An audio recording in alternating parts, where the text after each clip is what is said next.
ఉగ్రవాద స్థావరాలపై భారత్ దాడులు మొదలుపెట్టి క్రమక్రమంగా తీవ్రత పెంచడంతో చివరకు పాకిస్తాన్ కాల్పుల విరమణకు కోరుకుంది. మొదట్లోనే ఇలాంటి ప్రతిపాదన వెళ్ళినా కాస్త బెట్టు చేసి ఆ తర్వాత భారత సైన్యం దాటికి అమెరికా జోక్యానికి దిగొచ్చింది. భారత సైనిక వర్గాల కథనం ప్రకారం శుక్రవారం రాత్రి శనివారం తెల్లవారుజామున పాకిస్తాన్లోని సైనిక స్థావరాలపై భారత్ మెరుపుదాడులు చేసింది. అమెరికా విదేశాంగ మంత్రి మార్కో రూబియో రంగంలో దిగి పాకిస్తాన్ ఆర్మీ చీఫ్ మునీర్తో ఫోన్లో మాట్లాడారు. తర్వాత భారత విదేశీ వ్యవహారాల శాఖ మంత్రి ఎస్ జయశంకర్కు రూబియో ఫోన్ చేశారు. భారత్తో చర్చలకు పాకిస్తాన్ సిద్ధంగా ఉందని జయశంకర్కు రూబియో సమాచారం అందించారు. కేవలం director general of military operations స్థాయిలో చర్చలు జరుగుతాయని భారత్ స్పష్టం చేసింది. శనివారం మధ్యాహ్నం 1 గంటకు ఫోన్ కాల్ మాట్లాడేందుకు సమయం కేటాయించాలని భారత్ డీజీఎంఓను పాకిస్తాన్ డీజీఎంఓ కోరారు. ఆ ప్రకారం ఇరువురు చర్చించుకొని కాల్పుల విరమణపై అంగీకారానికి వచ్చారు. వాస్తవానికి ఈ నెల 7నే ఆపరేషన్ సింధూర్ పూర్తి చేశాక పాక్ డీజీఎంఓకు మన డీజీఎంఓ ఒక సందేశం పంపారు.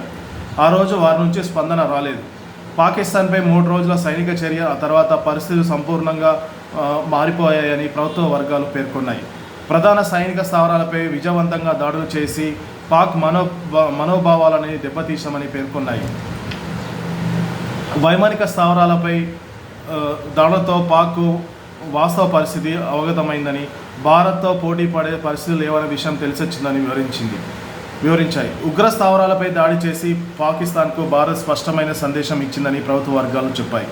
భారత్ నిఘా నేత్రాల నుంచి పాకిస్తాన్ తప్పించుకోలేదనేసి స్పష్టం చేసినట్లు పేర్కొన్నాయి.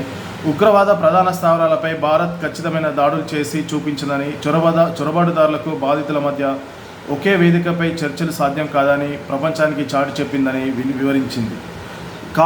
భారత్ పాకిస్తాన్ మధ్య కాల్పుల విరమణ ఒప్పందాన్ని స్వాగతించిన ఐక్యరాజ్య సమితి కాల్పులు సైనిక చర్యలకు నిలిపేందుకు భారత్ పాకిస్తాన్ మధ్య కుదిరిన అవగాహనకు ఐక్యరాజ్య సమితి స్వాగతించింది. ప్రస్తుత శత్రుత్వాలు ఉద్రిక్తల నివారణకు అది అర్థవంతమైన సానుకూలమైన చర్య అని అభివర్ణించింది. తాజా పరిణామాన్ని ఐరాస జనరల్ అసెంబ్లీ 79వ అధ్యక్షుడు ఫిల్ మెన్ యంగ్ స్వాగతిస్తూ ఎక్స్లో పోస్ట్ చేశారు. విభేదాల పరిష్కారానికి, శాంతి సుస్థిరత నెలకొనేందుకు ఇరు దేశాల మధ్య దౌత్యపరమైన చర్చలు కొనసాగాలని సూచించారు. మరియు భారత్ పాకిస్తాన్ మధ్య కాల్పుల విరమణను శ్రీలంక హర్షం వ్యక్తం చేసింది. శాంతి దిశగా ఇదొక కీలక అడుగు అని పేర్కొంది. తమ దేశం తరపున, ప్రజల తరపున ఈ పరిణామాన్ని అభినందిస్తున్నట్టు అధ్యక్షుడు దిశనాయకే ఒక ప్రకటనలో తెలిపారు. అయితే పాకిస్తాన్లోని ఉగ్రవాదులపై దాడి చేసి తీరుతామని, దానిపై ఎలాంటి సందేహమూ అక్కర్లేదని ఈ నెల 1న అమెరికా విదేశాంగ మంత్రి మార్కో రూబియోకు భారత విదేశీ వ్యవహారాల శాఖ మంత్రి ఎస్ జయశంకర్ చెప్పినట్లు సైనిక వర్గాలు తెలిపాయి. ఉగ్రవాదులతో పాకిస్తాన్కున్న సంబంధాలపై సరికొత్త ఆధారాలతో ఒక బృందాన్ని ఐక్యరాజ్య సమితి భద్రతా మండలికి భారత్ పంపనుంది.